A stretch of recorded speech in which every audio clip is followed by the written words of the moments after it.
Hello and welcome to LiveSquawk's Market Talk Preview Show on Thursday, 19th of March 2026. Today's episode previews the impending Bank of England and the European Central Bank interest rate decisions that come later today. In the case of the Bank of England, the announcement is scheduled for midday GMT. For the ECB, it will be announced at 13:15 GMT, with the presser set for 13:45 GMT. To help me break down the expectations for both central banks, I'll be joined by Eric Culp, LiveSquawk's European editor, and Jamie Dutta, market analyst at PIQ. Before I bring you both in, just a quick disclaimer. The content provided on this channel is for informational and educational purposes only. We're not licensed financial advisors, and none of the information shared should be considered as financial investment or trading advice. Please conduct your own research, consider your financial objectives, and consult a qualified financial professional before making any investment decisions. Investing and trading in financial markets carries risks, and past performance is not indicative of future results. We are not responsible for any losses or gains that may result from following the content on this channel.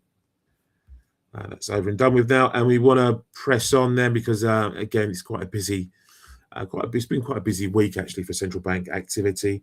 With the RBA, we've had the Bank of Canada, FOMC yesterday evening, and today we've already had the S&B, the Swiss National Bank, and we'll have the Bank of England, as I said, ECB later today as well. And we've also had Bank of Japan as well. So again, it's been a bumper week for central bank activity. We'll focus now on the Bank of England. There is a preview up on the LiveSquawk website. BOE set to hold rates as geopolitical risks intensify. Bank rates seen on hold then amid heightened uncertainty. NBC expected to vote 7-2 to keep policy unchanged. The energy shock models inflation outlook with markets push back rate cut bets. A day ahead of the BOE and the ECB rate decisions, both North American central banks, as I mentioned, opted to leave policy unchanged. Bank of Canada's Tiff Macklem said it was too early to assess the economic impact of the conflict, though he warned it would likely lift global inflation in the near term. A similar message was echoed by Fed Chair Jerome Powell later in the day. Sanjay Raja of Deutsche Bank said he anticipates a dovish wait-and-see stance. The NBC won't be rushed into rate cuts on the 19th. Geopolitical events have clouded the economic outlook. Barring an imminent resolution to the Iran shock, the effects on the economy will be meaningful, with GDP lower, unemployment higher, and inflation pushing well above the Bank of England's February projections. So on that note, then, Jamie, I want to bring you in first. Then we're probably going to get the similar sort of message as I mentioned now. Do you see, where are the nuances in today's Bank of England statement, do you think?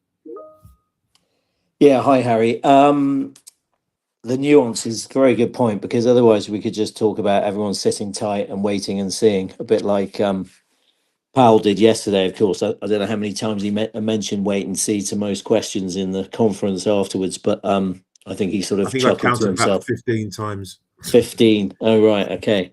I think there were 18 central bank meetings this week as well, by the way. So, it's double figures for quite a few of these things. I think they are in a different position if we compare them to the ECB, I guess. They are in, rates are currently sort of mildly restrictive at the moment anyway, compared to, say, the ECB, as I say. So they can probably afford, that gives them a bit of a license to be, a bit more patient and passive in a way. And then we've had that labour market data today, pretty much as expected, I think. But there's clear that there's labour market slack, and then along with a pretty sluggish growth environment, right? With I think it was 0%, wasn't it, GDP in January, for example. Then they can hold off on things and potentially look through. Well, I'll use that phrase probably for the ECB more than the Bank of England in a way, but look through, ECB different, but yeah, Bank of England will look through moment, and of course then it's is it the lap of the gold, or is it up to Trump to see how long that everything how long go on for? and whether period, and then whether that then feeds through, which I think the UK is more important that we see wages and pay settlements. Sure. And that pass through there rather than sort of inflation expectations for households and that type of thing. So those are I think, if that makes sense, some of the nuances for me in what we get at 12 o'clock. And the vote, as you say, could be interesting, 7-2 or 8-1. Is that going to matter that much at the moment? I think Powell, very briefly said, about the bottom projections. He said if we could have skipped it, we would have, which kind of sums up as well. ECB have got their staff projections, haven't they? I think Bank of England don't, but yeah, there's a couple of nuances there, I think. Well, I think in terms of the vote, in terms of reaction function, it may well be that's what traders, take a jump on initially, because as you say, it is the nuance in essence. There, it's a wait and see. I mean, I think we were, like you said, we're pretty much set for a cut today. We're still, I think, the pricing is still 2 cuts for this year, but a number of bank research there to push that then back to, I think, if I'm right, I think September time now, September and a bit later as well. I think JP Morgan have pushed back to 0 this year, right? I think that was yesterday or the day before. Yeah, and I think there's about 36 basis points, I think, the last time I looked, for this year for the Bank of England, which is a lot, I would say. Yeah. So I'm all right. I've fixed my mortgage, so I managed to fix my mortgage at the start of the year. So there we are. But well done. Yeah.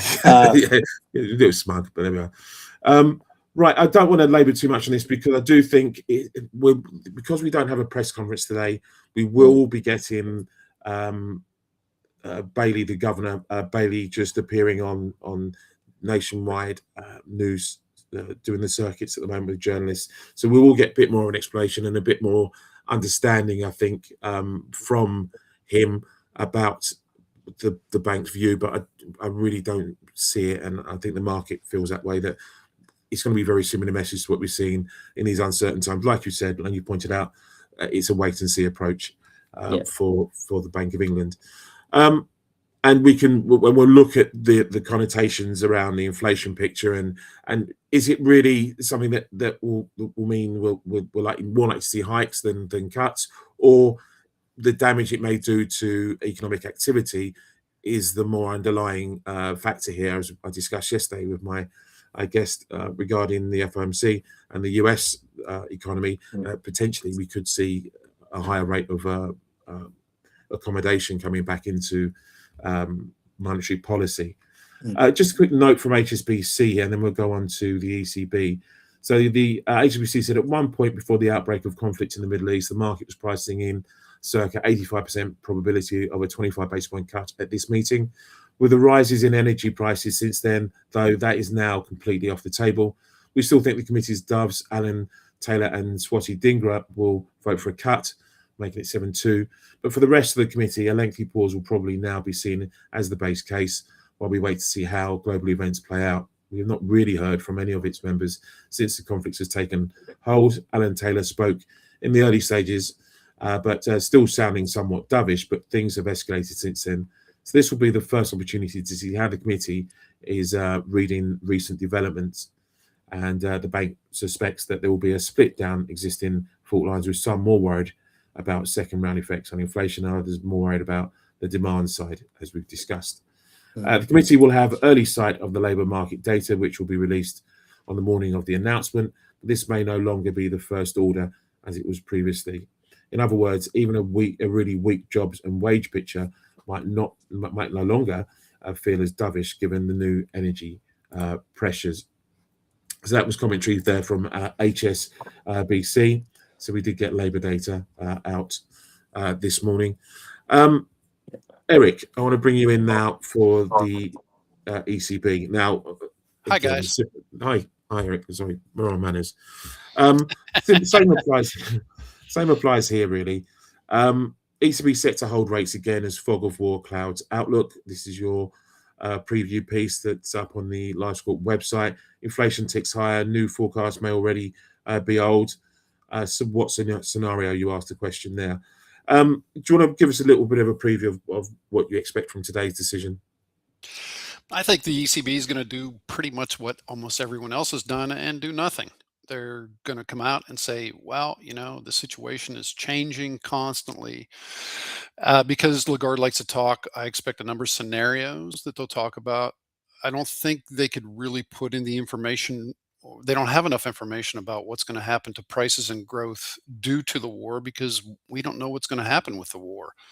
So they'll have their baseline, which will probably be based on what they've done over the past 2 months to do the latest forecasts. And then she'll probably talk, well, it could be this, it could be that, and we're going to monitor.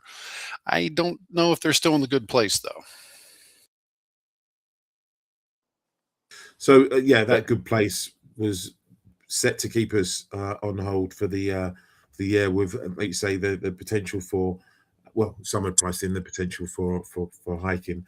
I've got an HSBC. Right. If I can add something too, what I've noticed is that the traders, the ones who actually have money in the market, or at least playing with other people's money, they've now see 2 hikes by the end of the year, and 60 basis points. That's a lot, right? Yeah. And at the same time, the economists don't see diddly.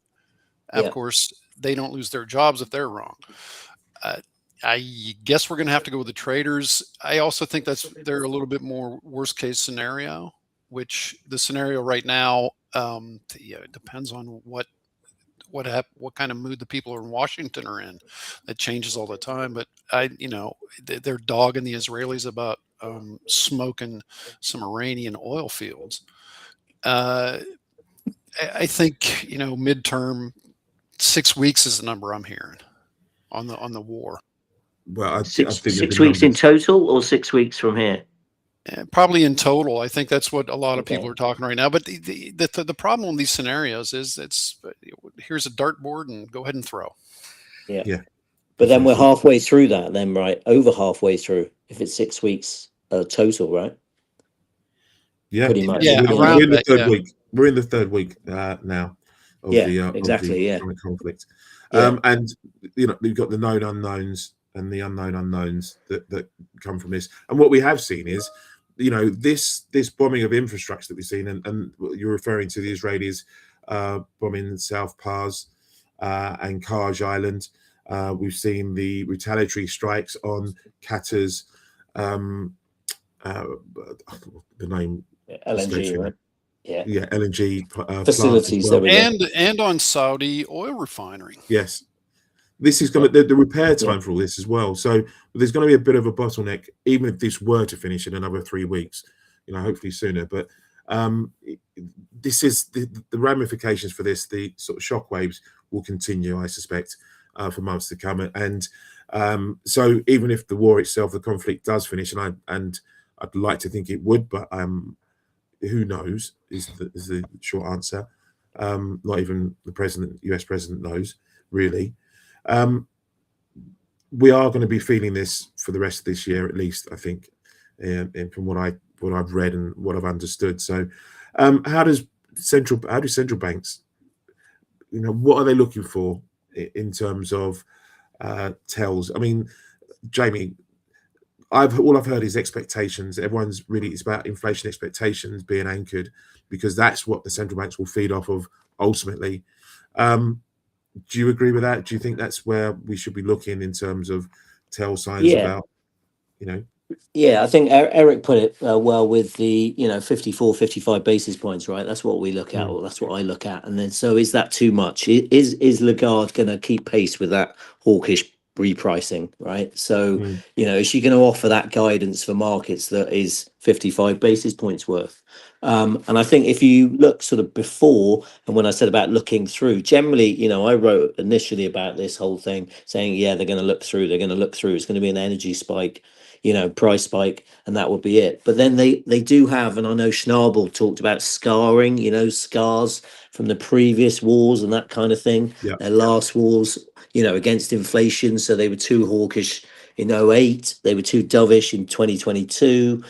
So then do the hawks, overcome the doves with this sort of we can't let this happen again type thing, or are the doves going, no, we're not going to refight any of that last battle, and we can be patient. I think if it's 6 weeks and we're sort of nearly halfway through, then they're gonna look through.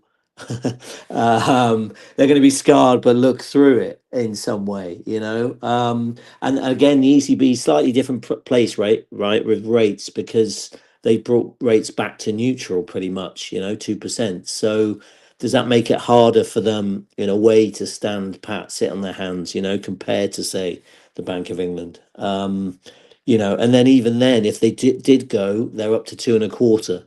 Is that restrictive enough? That's still sort of top end of the neutral range. I think 1.75 to 2.25 is ECB sort of estimate. So yeah, obviously it depends on how long the war goes and how long prices stay up here, I guess. If that makes any sense. But it's slightly different place and more scarred in a way, I think. As I said, Schnabel, I heard it from her saying about that, and that's different to, I think, other policymakers for me. Well, there is also this again, part of these second round effects. Again, we saw German industrial production, I think, dropped output. We got output dropped by 0.5% on the month. Orders fell through the floor. Yeah, that's correct. The numbers were much, much worse than everybody expected. And then obviously that had a knock-on effect. I don't know if they would have seen those when they did the survey, but there's for the ZEW, for example, and we saw expectations there also created, didn't they, Eric, this They week? sure did. I mean, they went negative, which no one expected, from 50 plus. I think it was almost 60 to a negative 0.5. Huge drop. I think it's the worst since last year when Trump rolled out those tariffs. Almost seems self-inflicted, doesn't it? All of this. So in terms of activity and economic activity, it's a bit preemptive to be looking at trying to hike rates in an environment where, potentially we've got stagflationary pulls and pushes at the moment going through. So again, where does the central bank go in that scenario? Well, I think, ABN AMRO, they made a point that if this gets worse, we could see a hike next month. And I'm thinking, yeah, maybe. The problem I think right now is Germany. It's hard to say if the rebound's going to take hold. A lot of money is being spent on weapons, which understandable considering the current environment. There's some concerns that not enough's being spent on domestic infrastructure, but I think that'll come around. Well, I mean, we got updated projections, as mentioned in your preview, and Barclays here say they're likely to show weaker near-term growth with risks to activity skewed to the downside. They said headline inflation should be revised higher on the back of higher energy prices, with a balance of risk to inflation assessed to be on the upside. As in past episodes of major geopolitical shocks, we expect staff to present an alternative scenario in which broader and more persistent energy disruption has a more material impact on the outlook. Again, looking, how much do you think they might look through this near term? Like you said, there's a possibility we could look at a hike next month, but will they not want to look at a couple of months worth of data before they decide to pull the trigger in one direction or the other? I think that's a smart call. I think everything you just talked about makes complete sense. I also think that maybe the analysts at ABN AMRO are just covering their tail ends, right? Saying, yeah, this could happen. I think you have to the market's very fluid right now. Let's face it. We don't know what the next headline is going to be. It's weird to say, the markets have also become resistant to a lot of, I see a headline that maybe 5 years ago would drive a market. Yeah. And now I see it in the market's like, oh, I'm going to yawn now, and we're going to continue on.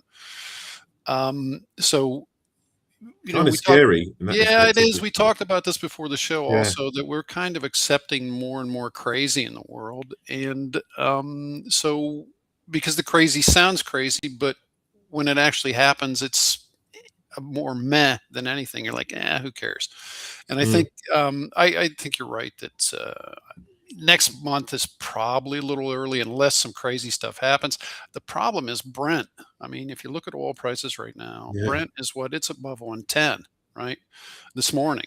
So it's if it stays there, there's a lot of scenarios for where WTI and Brent are, and how that's going to affect the inflation in general, and it's gonna hit growth too. Yeah. I think it's interesting on that, definitely with that, Brent overshoot in a way, but it's this overshoot undershoot as well for me. So where in Europe we had the undershoot, obviously with inflation, then what we go to 2.25%, 2.5%. Is that too much of an overshoot for them to react? Probably is, right? 2.5%, but we're not talking. And I liked. So you there?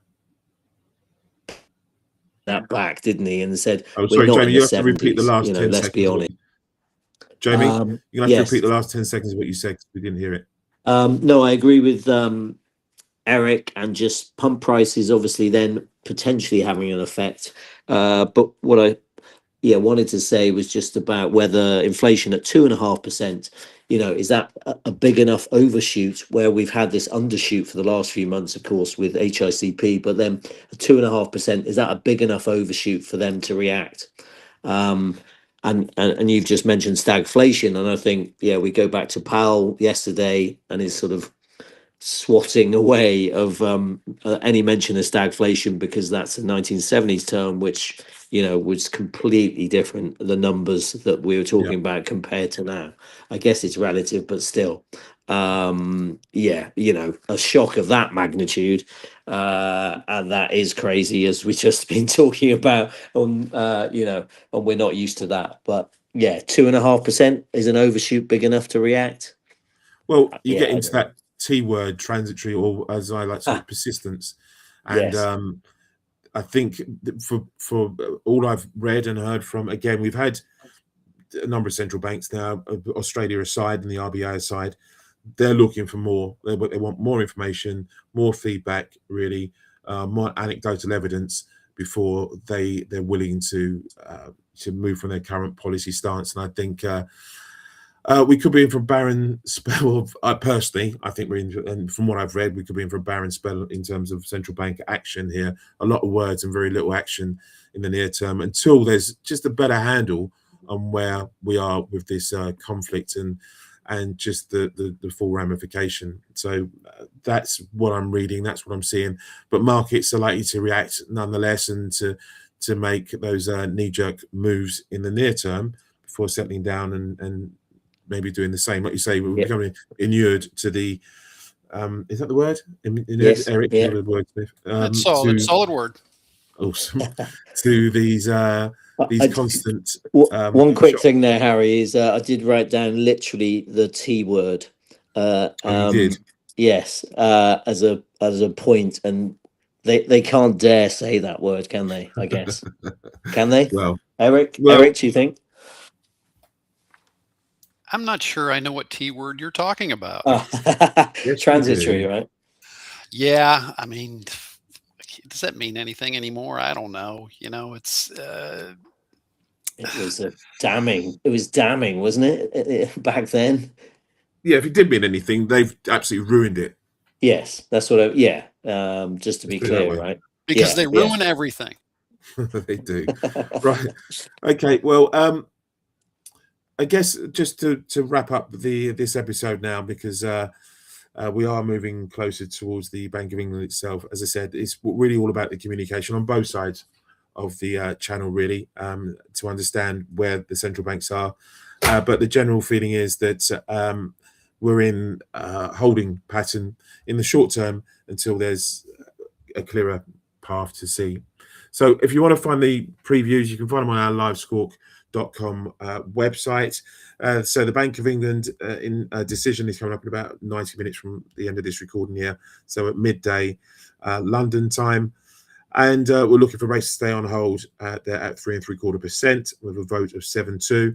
And then the ECB is a couple of hours later, and that's due at 13:15 GMT, 14:15 Central European time, with a press conference half hour after that at 13:45 GMT. So yeah, read up on all that. And listen, I'd like to thank my two guests. Thank you, Eric. Good to be here and had fun as always. You and Jamie from PIQ. Thank you very much. Thank you, Harry. Always a pleasure. Excellent. Anyone who missed the start of this can go back on our social media platforms and pick up from the start, or it's a podcast platform on Spotify and Apple iTunes if you want to hear it in its entirety. So, but thank you everyone for listening, and we'll see you again tomorrow for the weekly wrap.